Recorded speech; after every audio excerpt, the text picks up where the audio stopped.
আমি তোমাদের এই ভিডিওতে দেখাবো কিভাবে WH ওয়ার্ড দিয়ে কোনো প্রশ্নের উত্তর করতে হয় এবং কিভাবে কোনো বাক্যকে WH ওয়ার্ড দিয়ে কোশ্চেন করতে হয় সেটা দেখাবো।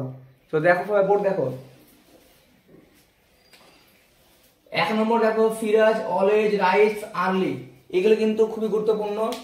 এই ধরনের কোশ্চেন তোমাদের মাধ্যমিক পরীক্ষা থাকতে পারে। তো তোমরা এই ভিডিওটা ভালোভাবে দেখবে এবং দেখার পরে এখানে যে ভাষাগুলো দেওয়া আছে খাতায় লিখে নেওয়ার চেষ্টা করবে, তাহলে ভবিষ্যতে তোমাদের এগুলো কাজে লাগবে। ওকে, দেখো, Firaz always rises early using does, মানে এটা একটা বাক্য। এই বাক্যটাকে বলছে ডাজ দিয়ে কোশ্চেন করো, তাই না? তাহলে দেখো এটা হচ্ছে কি, এটা কোন টেন্স আছে?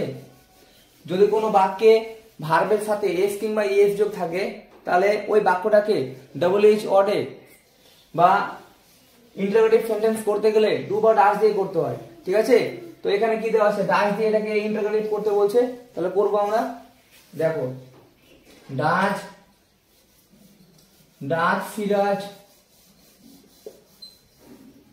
ফিরাজ অলওয়েজ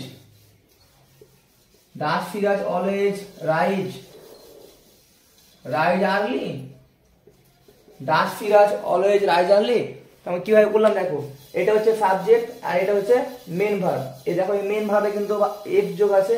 তো যদি কোনো মেন ভার্বে এফ বা ইএস যোগ থাকে তাহলে ওই বাক্যটাকে ইন্টারোগেটিভ সেন্টেন্সে নিয়ে আসতে গেলে ডু বা ডাজ দিয়ে করতে হবে এবং ডু বা ডাজ হবে সাবজেক্টের আগে।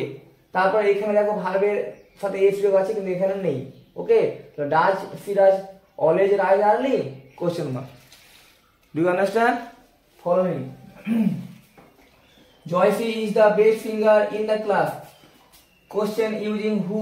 এই বাক্যটাকে হু দিয়ে করতে বলছে, আমরা এটা হু দিয়ে করব। তাহলে হু মানে কি, কে, তাই তো? তাহলে এখানে দেখো এই বাক্যের মধ্যে সাবজেক্ট কোনটা? জয়সি। তাহলে ওকে আমি কি করব, উঠিয়ে দেব। তাহলে who is the best singer in the class. এখানে হবে কোশ্চেন মার্ক। বুঝতে পেরেছো? এই কোশ্চেন মার্কের ইম্পর্টেন্ট মানে গুরুত্ব খুবই। ওকে, এই চিহ্নগুলো তোমরা দিতে ভুলবে না, এগুলো পাংচুয়েশন। এই পাংচুয়েশন গুলো তোমরা না দাও তাহলে তোমাদের ভুল হয়ে যাবে। পুরো বাক্য ঠিক কিন্তু এখানে তোমার কোশ্চেন মার্ক দিলে না, ভুল। দেখো এবার তারপরে আবার দেখো, এটা কিন্তু আমার ডিগ্রি। দেখো, Joysi is the best singer in the class, এটা সুপারলেটিভ ডিগ্রিতে আছে। যদি আমি এটাকে পজিটিভ করি কি হবে, নো আদার করবো। No other singer in the class is as best এর পজিটিভ ফর্ম কি হবে, good. Is as good as Joysi. Okay, যদি আমি এটাকে কম্পারেটিভ করি কিভাবে করবো, একই রকম ভাবে Joysi is better than any other singer in the class. বুঝতে পেরেছো সবাই? তারপরে দেখো, হি স দ্য রেইনবো, এটাকে বলছে ইউজিং ডিড।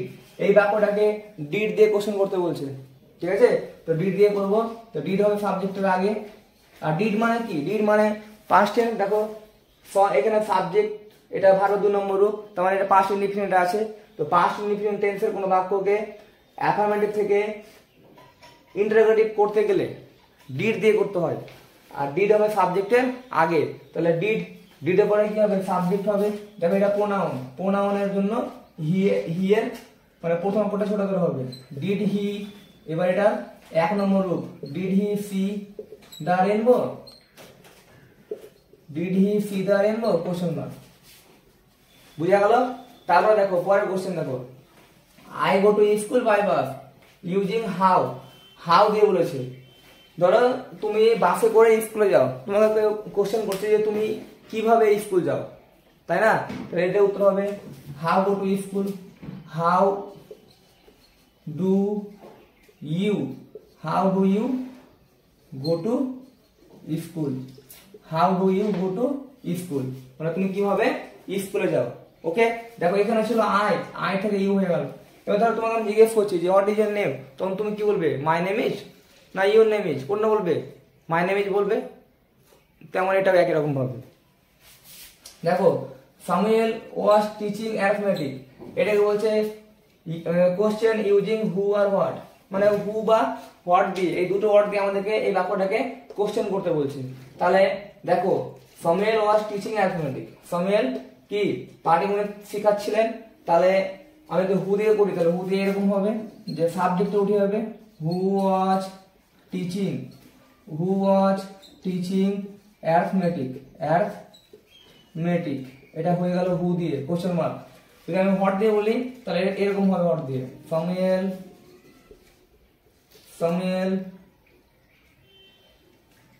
ঠিক আছে। এখানে এরকম হবে না what was Samuel teaching question mark, এটা উত্তর হবে।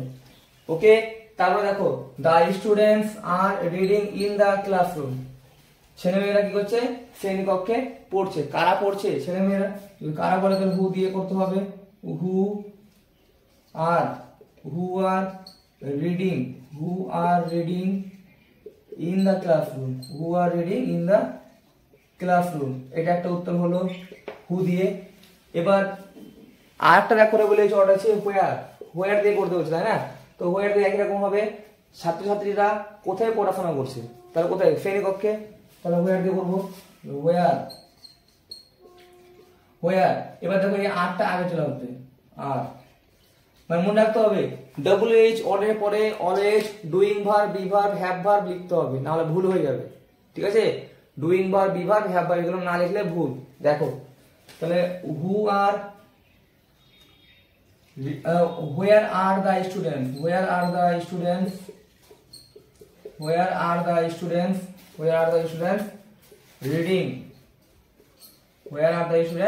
reading, তাহলে ছাত্রছাত্রীরা কোথায় পড়ছে, ছেলেমেয়েরা কোথায় পড়াশোনা করছে, তাই না?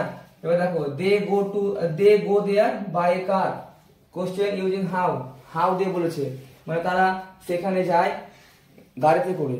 তো তারা সেখানে কিভাবে যায়, এটা কোশ্চেন হবে, তারা সেখানে কিভাবে যায়। দেখো হাউ, মনে রাখবে WH word, what, who, whom, where, whose, which, how, ঠিক আছে। এই ওয়ার্ডগুলো মানে তোমাদের কি করতে জানতে হবে। এই তোমরা যদি এই ওয়ার্ডগুলো মানে না জানো তাহলে কিন্তু WH ওয়ার্ড দিয়ে কোশ্চেন করতে পারবে না, ঠিক আছে। আর মনে রাখতে হবে WH ওয়ার্ডের পরে always doing verb be verb have verb লিখতে হবে। ডুইং ভার্ব মানে ডু ডাজ, বি ভার্ব মানে am is are was R has আর, ঠিক আছে। বি ভার্ব মানে অ্যাম ইজ আর ওয়াজ আর শ্যাল উইল, আর হ্যাভ ভার্ব মানে হ্যাজ হ্যাভ হ্যাড। ওকে, তারপরে দেখো দে গো দেয়ার বাই কার, তারা সেখানে গাড়িটা গিয়েছিল বা যাই, তাহলে এটি বলছে হাউ দিয়ে করো, তাহলে হাউ এখানে লিখবো হাউ। বাক্যটা কোন টেন্সে আছে? প্রেজেন্ট ইনডিফিনিটে, তাহলে এখানে ডু হবে হাউ ডু, এবার দে হবে how do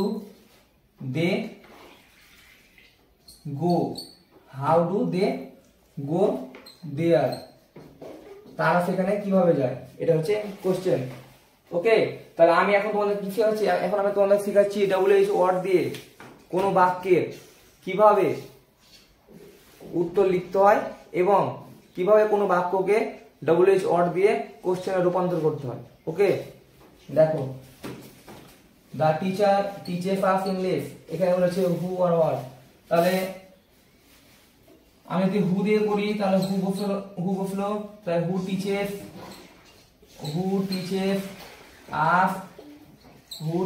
us English question mark. এবার হোয়াট বলেছে, তাই তো, তাহলে what does the teacher teach us question mark. তাহলে এগুলো হচ্ছে তোমাদের WH ওয়ার্ডের কোশ্চেন উত্তর, ঠিক আছে। তোমরা এই ভিডিওটা ভালোভাবে দেখবে, দেখলে তোমাদের কিন্তু তোমাদের যে WH ওয়ার্ড দিয়ে কোশ্চেন মানে প্রশ্ন আছে বা কোশ্চেন আছে ওগুলো সমাধান হয়ে যাবে। এবং যারা এই ভিডিওটা হয়তো বুঝতে সমস্যা হবে বা বুঝতে পারো না সঠিকভাবে, তাহলে তোমরা আমার কমেন্ট বক্সে লিখবে, আমি চেষ্টা করবো মানে কোশ্চেনগুলো উত্তর করে দেওয়ার, ঠিক আছে। আর এটা এখানে যে ভাষাগুলো দেওয়া আছে এই ভাষাগুলো তোমার খাতায় লিখবে, খুব সুন্দর একটা ক্লাস। মনে রেখো প্রেজেন্ট ইনডিফিনিট টেন্সের কোনো বাক্যকে প্রেজেন্ট ইনডিফিনিট টেন্সের কোন বাক্যকে ইন্টারোগেটিভ সেন্টেন্স করতে গেলে দুবার ডাস দিয়ে করতে হয়। যদি ভার্বের সাথে এস কিংবা ইএস যোগ থাকে ওটাকে ডাস দিয়ে করবে, যদি না থাকে ওটাকে কি দিয়ে করবে, ডু দিয়ে করবে। আর এগুলো হবে সাবজেক্টের আগে। এটা হলো। এবার চলে এসো প্রেজেন্ট কন্টিনিউয়াস। ওখানে কি হয়, ওয়াজ ইয়ার। তো প্রেজেন্ট কন্টিনিউয়াস টেন্সের কোনো বাক্যকে ইন্টারোগেটিভ সেন্টেন্স নিয়ে আসতে গেলে অ্যামিজার দিয়ে করতে হয়। আর অ্যামিজার হবে কি, সাবজেক্টের আগে। বুঝতে পেরেছে? আর কথা মনে রেখো, WH ওয়ার্ডের পরে always doing verb, be verb, have verb লিখতে হবে। যদি না লিখো তোমাদের এটা ভুল হয়ে যাবে, ঠিক আছে? কিন্তু কিছু কিছু WH ওয়ার্ড আছে যেগুলোর পরে নাউন বা প্রোনাউন ইউজ হয়, ঠিক আছে?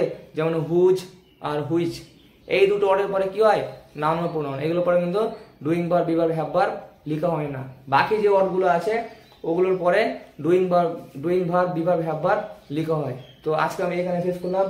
আমি এর পরের ভিডিওতে বা এর পরের ক্লাসে তোমাদের আমি ইংলিশ টেক্সট বই থেকে আরো কিছু গুরুত্বপূর্ণ টপিক নিয়ে আসবো। তো তোমরা আমার চ্যানেলটাকে ফলো করবে, সাবস্ক্রাইব করে রাখবে, লাইক কমেন্ট করবে।